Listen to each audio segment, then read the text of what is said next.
اللهم صل على محمد وآل محمد. شجرة النبوة وموضع الرسالة ومختلف الملائكة ومعدن العلم وأهل بيت الوحي. اللهم صل على محمد وآل محمد. الفلك الجارية في اللجج الغامرة يأمن من ركبها ويغرق من تركها. المتقدم له مارق والمتأخر عنه زاهق واللازم له لاحق. اللهم صل على محمد وآل محمد.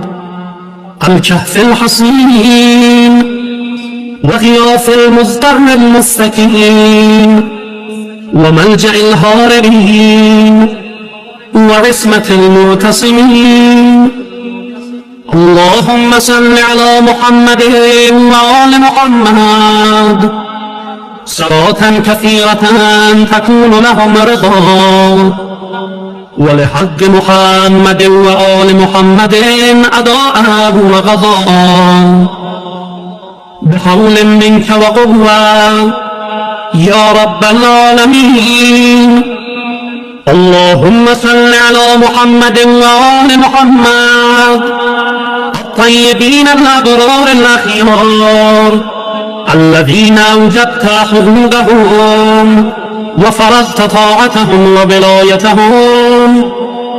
اللهم صل على محمد وآل محمد واعمر قلبي بطاعتك ولا تخزني بمعصيتك، وارزقني مواساة من قدرت عليه من رزقك بما وسعت علي من فضلك ونشرت علي من عدلك وأحييتني تحت ظلك.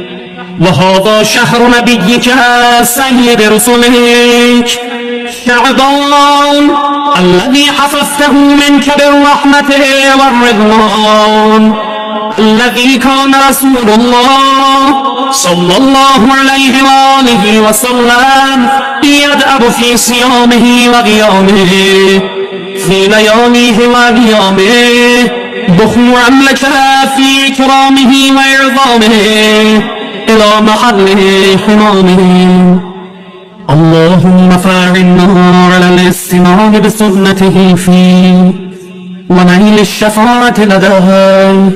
اللهم واجعله لي شفيعا مشفعا طريقا إليك مهيعا، واجعلني له متبعا حتى أرضاك يوم القيامة عني راضيا وعن ذنوبي غاضيا. قد أوجبتني منك الرحمة والرضوان وأنزلتني دار الغرام ومحل الأخيار.